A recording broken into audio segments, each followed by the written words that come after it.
Oliver Burkeman, 4,000 Weeks, Time Management for Mortals. The average human life expectancy is abysmal short. Living to age 80 gives you about 4,000 weeks. It's no secret that time is one of our most valuable resources. Many of us today are plagued by the feeling that we should be more productive, more efficient, or spend our time doing something else entirely. The truth is that our obsession with productivity is taking its toll on us. Instead of reaching a perfect state of efficiency, life hacks and time management techniques leave you feeling stressed and empty. In these extracts, you will discover insights about time and time management that will encourage you to let go of traditional approaches and embrace the joy of finitude. Before we begin, we publish new content every week, so be sure to subscribe to our channel and ring the bell to get notified about the latest extracts. Our videos can be a bit longer sometimes because we never compromise on the content of the book and video. Therefore, it's important to watch the video till the end. Let's get started. Extract 1. You will never be able to control your time. For most of human history, people wanted to be rich so they wouldn't have to work so hard. But in recent years, employment has become a vowed life choice known as the hustle. Research shows that the richer you are, the more likely you are to worry about not having enough time to do everything. And our capitalist economy is to blame. Capitalism drives us to use our time, skills, and resources for the greatest possible profit. Many wealthy people achieve success at the expense of a meaningful life. Meanwhile, the gig economy has forced the less fortunate into multiple jobs with little financial security. Of course, being too busy isn't everyone's problem. But for those of us obsessed with filling every waking moment with productivity, it's time to take a closer look at that desire. The key message here is, you can never master your time. One day he had an epiphany. His efforts to optimize his time were futile. Although he considered himself a productive person, the painful truth was that the tasks he did most effectively were insignificant. Sure, he could dutifully empty his inbox, but replying to the emails only led to more emails. Meanwhile, things that were important to him, like researching an article he wanted to write, were neglected. The author's experiences taught him an important lesson.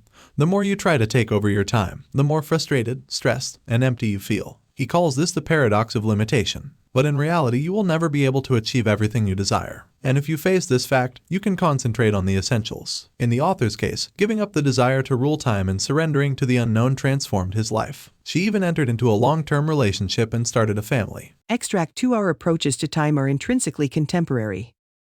If you were a farmer in early medieval England, your problems might have included rampant disease, payments to the church, or back-breaking labor for the lord who owned the land you lived on. But one problem you would not have faced was struggling with your time. As a farmer, you would have risen with the sun and gone to sleep at dusk. Tasks like milking the cows and harvesting the crops would have been done as needed. As for the timing, you may have said that a task takes as long as a miser or wine or the time it takes to recite Psalm 50 from the Bible. And since work on the farm was permanent, there was no need to rush to get a job done. The idea of achieving the perfect work-life balance would have been irrelevant in medieval England. It turns out that our obsession with time management is a modern development. Here's the key message. Our way of thinking about time is inherently modern. One of the reasons pre-modern humans didn't bother about running out of time was because they didn't think their lives were finite. Instead, people viewed their time on Earth as a trivial prelude to eternity. So you didn't have to be concerned about what you didn't accomplish in this life. Pre-modern people also tended to think that world history was stagnant. In some cultures, people believed that history went through several predictable phases. This changed dramatically with the rise of secular modernity. People began to understand history in modern times as always pointing towards an idealized future. As religion took center stage and skepticism about the afterlife increased, people became concerned with making the most of their limited time on Earth. Secular thinking wasn't the only variable in our modern way of thinking about time. Clock development also played a role in our modern time problems. Mechanical clocks are believed to have been invented by medieval monks who needed to tell the time in order to sing morning prayers before sunrise. Clocks, however, became particularly important during the development of modern industrial work. While workers were paid in loosely defined terms such as a day's work, during the Industrial Revolution, factory owners began to pay their employees in terms of the hour to increase their profits. As a result, time gradually evolved from a concept to a resource, something that can be substituted for the stuff that life is made of. Extract 3. By facing our finitude, we can cultivate a fulfilling life. Any study of time would be incomplete without considering the work of the German philosopher Martin Heidegger. In his major work, Being in Time, Heidegger argues that our finite human existence is bound to time. In other words, we are the limited time we spend on this planet. Our finitude defines our existence. Unfortunately, most of us spend our time avoiding or denying this fact. Heidegger calls this falling over. Some of us avoid the idea of finiteness by seeking distractions or getting lost in everyday life. Others console themselves with the belief that they don't have to decide what to do at all. These people live a prescribed existence by getting married or staying in a soul-destroying job. So what should you do if you want to live an authentic life? According to Heidegger, you have to face your limits. This is the core message. By facing our finiteness, we can cultivate a fulfilling life. Realizing that your time on earth is limited doesn't have to be a sad thought. Every year, contemporary Swedish philosopher Martin Hägglund spends his summer holidays with his extended family on the Baltic Sea coast of Sweden. The key to the joy Hägglund experiences during these holidays is that they are limited. Since Hägglund doesn't believe in eternity, he knows he can't enjoy this holiday forever. His relationships with his accompanying family members are tied to his mortality, and even the holiday shoreline is temporary due to the region's receding glaciers. Embracing finiteness shouldn't mean feeling stressed about mortality. From another perspective, it's a miracle you have some time. The Canadian writer David Kane realized this when, just 2 weeks after attending an event there was a mass shooting on Danforth Avenue in Toronto. Kane realized that there was no cosmic law that guaranteed his survival. Of course, the author doesn't spend every waking moment contemplating his mortality. According to Heidegger, embracing finitude means recognizing that every decision about what to do with your time requires sacrifice. But instead of feeling down because you can't accomplish everything, your choices could symbolize a commitment to choosing what matters most to you, whether that's giving up other opportunities to support your family to see a sunset, or to write a novel. Extract 4. Prioritize restricted goals to become a better procrastinator. Philosophers like Heidegger, who have written about finitude, tend to avoid offering practical advice on time management for fear of getting too close to the self-help genre. But if we consider Heidegger's insight that deciding what not to spend time on is a key challenge, we can draw some conclusions. In short, we need to improve our ability to procrastinate. Many of us blame ourselves for our tendency to procrastinate. But procrastination is a human tendency and inevitable. To become better procrastinators, it's time to shift our focus from trying to do everything to prioritizing what matters most. The key message here: become a better procrastinator by prioritizing limited goals.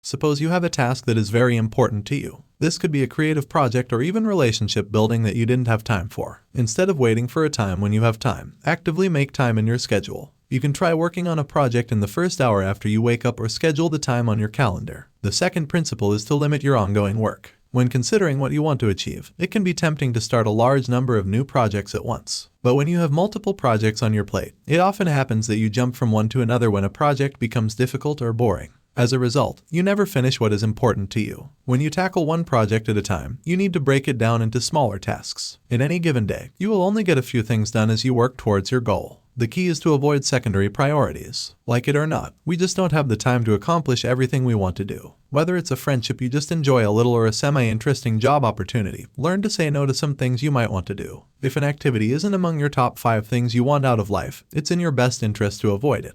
Extract 5. Your distractions are more than meets the eye. Even if you live to be 80, you want to have 4,000 weeks. Life is full of unexpected events of all kinds, and we tend to get distracted, too. Since ancient Greek times, philosophers have explored the human tendency to distraction. His main concern was the fact that our reality is defined by our attention. Of course, gaining complete control over your attention is impossible and undesirable. According to neuroscientists, involuntary attention is essential for survival. This way, we can avoid an oncoming bus. At the same time, in order to achieve our goals, we need to master a certain level of focus. Here's the key message: there's more to your distractions than meets the eye. Today, the most obvious distractions we face come from digital technologies. By now, many of us know that tech companies profit by grabbing and tracking our attention and selling our data to advertisers. Businesses achieve this through the convincing design that makes us addicted to our screens. But the danger of technology isn't just that it wastes the time we spend on it. Social networks also distort our perception of the world. Technology influences our perception of what matters, the threats we face, and our political opponents. This is having a noticeable impact on how we behave offline. The author was an avid Twitter user until he realized technology was taking its toll, even after he'd logged off for the day. After the birth of her son, she considered how to tweet about her son's adorable behavior rather than cherishing the moments together. But technology alone isn't to blame for our tendency to be distracted. The truth is, what matters to us can lead to unexpected discomfort. If you're trying to write a book in a remote cabin, you probably still find it painful or boring to focus fully on your project. You can avoid work by napping or daydreaming. The reason you can feel uncomfortable doing work you enjoy is because you need to face your limits when you focus on an activity that really matters. You may find that you don't have the talent to undertake a creative project, and so you tend to avoid these realities by succumbing to distractions. By becoming aware of this situation, you can process your discomfort instead of giving in to every impulse of resistance. Extract 6. Live in the now rather than in the future. Have you ever felt that tasks always take longer than planned? The cognitive scientist Douglas Hofstadter noticed this phenomenon and gave it a name: Hofstadter's Law. If you try to take extra time to work overtime under this law, you will end up exceeding your new estimated time. Hofstadter announced his law somewhat jokingly, but if you've ever tried planning a project, you know that your principle tends to be true. Although we realize that life is often beyond our control, many of us spend our lives planning every minute of our time. Here's the key message: live for the present moment instead of the future. The author grew up in a family that arrived at the airport 3 hours early, but she eventually realized that, no matter how much you plan, there's no guarantee things will turn out the way you want them to. Trying to control your future only shifts your stress to worrying about the next month, event, or project. Obsessive planning isn't the only way we live in the future. Many of us are prone to what the author calls an if finally mentality. We tell ourselves that when we finally meet the perfect partner, address our mental health issues, or manage our workload, life will finally begin. Our present is incessantly striving towards an idealized future state. Of course, if someone lives paycheck to paycheck and strives for a better job, it is not their fault that they wish for a better future. But the rest of us could do ourselves a favor by trying to live in the present moment instead of living for the future. If you've ever tried living in the present moment, you know that it is easier said than done. In Zen and the Art of Motorcycle Maintenance, author Robert Pirsig recalls a time when he saw Oregon's much photographed Crater Lake. Standing in front of the collapsed prehistoric volcano, Pirsig couldn't help but feel detached from the moment. The beauty of the site is overshadowed by the fact that it has become a celebrated tourist attraction. As a result, the experience of living in the moment has been obscured. Rather than berating yourself for not being able to enjoy the present moment enough, try simply acknowledging the fact that you are always living in the present moment. You cannot succeed or fail at living in the present moment because, whether you like it or not, the present moment is all there is. Extract 7. To get the benefits of leisure time, engage in hobbies or spend time with family and friends. In his 1962 book, The Decline of Pleasure, the critic Walter Kerr noted our increasing tendency to fill our free time with productive activities. We throw parties to expand our network or spend a weekend at home to renovate the house, but we find less and less time to relax. The decline in free time was a byproduct of the Industrial Revolution. Factory owners encouraged workers to use their free time to increase their productivity at work. Ironically, this was exacerbated by labor reformers and union leaders, who argued that workers would use their extra free time to improve themselves through education or cultural activities. This idea of having a good time in our free time keeps us busy to this day.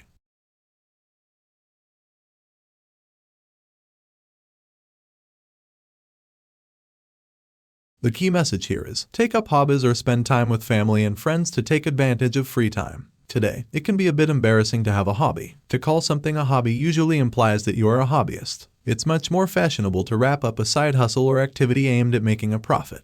But having a hobby can enrich your life precisely because it is simply done for pleasure. Giving yourself permission to be mediocre about something can be liberating. For more than 2 decades, British rock star Rod Stewart has enjoyed building a model railroad based on 1940s American cityscapes. Stewart's motive for the project was clearly not to promote his brand, and he wasn't particularly good at modeling. In fact, he hired someone to do the electrical work. Hobbies can enrich your experience, but if you're thinking about what to do with your free time, you might consider spending time with other people. A Swedish study found that antidepressant sales fell faster when more people were on vacation. In other words, Swedes were happiest when they could share their free time with others. These results have significant implications for living as a digital nomad, a lifestyle in which people increasingly avoid crowded offices to function. Internet companies from their laptops. While digital nomads can rest in idyllic places like Thailand or Guatemala, more and more people are realizing that traveling alone can be lonely. Extract 8. Instead than fretting about your life's meaning, engage in cosmic insignificance treatment.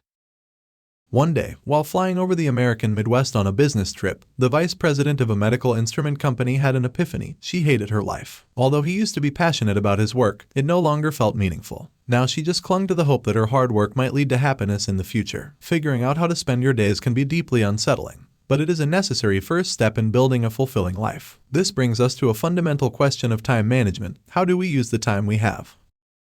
The key message: instead of worrying about your life's purpose, practice the therapy of cosmic meaninglessness. When the 2020 coronavirus pandemic hit, forcing governments around the world to impose lockdowns, there was no longer a general consensus in the United States that, alongside trauma and loss, the pandemic was a watershed event that caused us to stop and consider what really matters. Even the underfunded healthcare systems and racial inequalities exposed by the pandemic added to the feeling that we were finally being reminded of what matters most. The problem with trying to capture this is that it can be an overwhelmingly awesome practice. Many New Age enthusiasts believe that each of us is endowed with a high purpose in life. So if you are unable to quit your office job, you may feel that a meaningful life is not in the cards for you. In reality, however, what you do with your time is meaningless in the eyes of the universe. We are biologically wired to see the universe from our perspective. This motivates us to reproduce and pass on our genes. But in the grand scheme of universal time, our individual lives are utterly insignificant. At first glance, this may seem like a frightening thought. But when you think about it, it's also incredibly liberating. Accepting your insignificance frees you from the impossible standards you set for yourself to make your time on Earth extraordinary. In the eyes of cosmic insignificance therapy, every run is worth as much as preparing a nutritious meal for your child.